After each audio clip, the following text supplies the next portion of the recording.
You guys asked me something. Coach, first half, it started out slow. Yeah. Looked like they were Turnovers. having Turnovers. Yeah. That That was my second question, turnovers. Yeah, yeah. There's, I think we've done a pretty good job of those of late. Boise State game. Boise State might be the best team we've played yet. Or Texas Tech. Both those teams are good. Going into that tournament in Vegas, the only game that Texas Tech had lost was to LSU, and that was in overtime at LSU. So that tells you how well we played. In the Texas Tech game, come on, Jerrod. But you know, we're going to turn the ball over some. That's the way we're built. You know, Chuck's going to turn it over some. Jerrod's going to turn it over some. Eric's going to turn it over some. Devontae's going to turn it over some. You know, we're not a team that's going to play a clean game. We're just not built that way.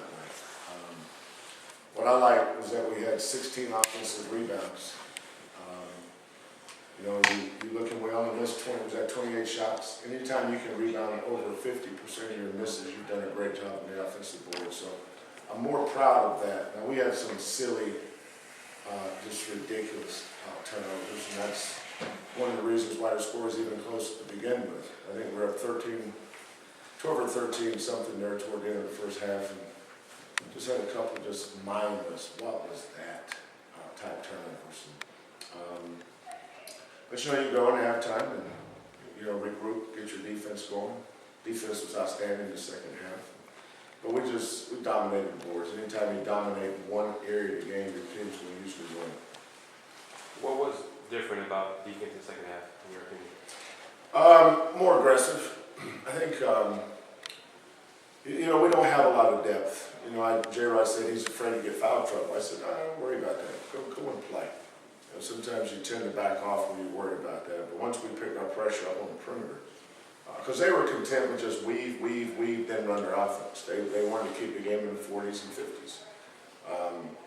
But once we picked our pressure up and got out and guarded, you know, they shot, the second half they shot 28%. But we got out and you know, more pressure on the perimeter, but also did a great job of contesting shots. In the first half, they made some long threes. A couple of those shots, I didn't think our defense was that bad. They just tip your hat. They made a couple of tough shots too. Jerrod, you hit 8 of 11 off the 3-pointers. Talk about that. Was it good feed? Did you just find yourself in position? Was it just the flow of the game, or did you just tell me explain? Just the flow of the game. I try to play as hard as I can. Like when Coach say, don't try to go 100 shots. Just let it come to you. You find a shot. Do it in offense. Did you think you were getting a lot of feed? I mean, were you in the open, or did you just come up and jack it up? I mean, what was it? Coach said when you open the shoot. So. I think our guys, I think the big difference in Jerrod the last couple of games especially is learning to trust his teammates instead of forcing things.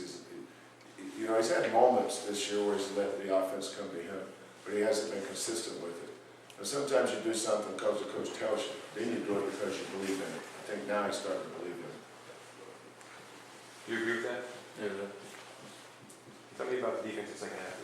What are your thoughts on defense? I think we started out shaky, but then like we noticed that we had to lead, but we started to let up a little bit. I feel as though we played good defense, but in the first half we played horrible defense. We'll get together. Anything else?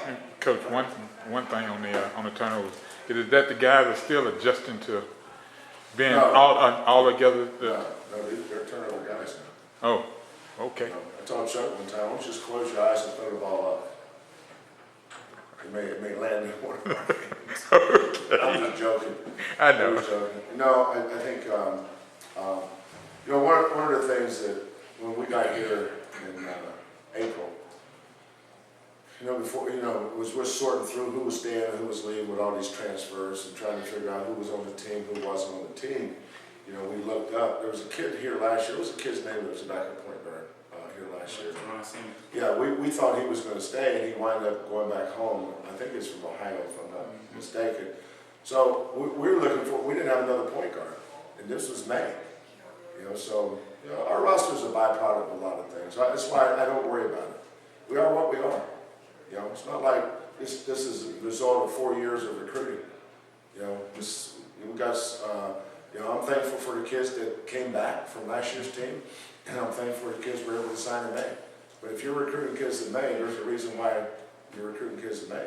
You know, Chuck's a tough kid. He's just not a point guard. You know, Eric Weary was a big reason why we beat Texas Tech the other night. I mean, he played great. He had 9 rebounds, led us in rebounding, made some big threes. All these guys kind of add something to the mix. You know, that's what the great thing about coaching a team is getting them to come together. But obviously, when LJ's out there point guard, we're a different team. Can we get an update on LJ? His foot's fine. You know, the problem with him coming back, he has some atrophy in his calf, quad, because, you know, he'd been out for so long. He had surgery July 7th, but he kind of had a setback in mid-September. So when he came back, you know, our trainers did a great job of putting him on the Alter G, which is a gravity-defying treadmill, weightless, no weight bearing. But you know, when you come back, you're using muscles you haven't used in 6 months. Good thing for him, July, August, September, October, November, December, 6 months. All of a sudden he comes out there, boom, he strains his Achilles. He hurt it actually, I think it might have been before we played Boise, but he gutted it, he gutted 2 games out. And then when we got him back, we took a red-eye flight from Vegas. He was limping limping to the bus. I said, hey, you know, take some time off. He tried to go.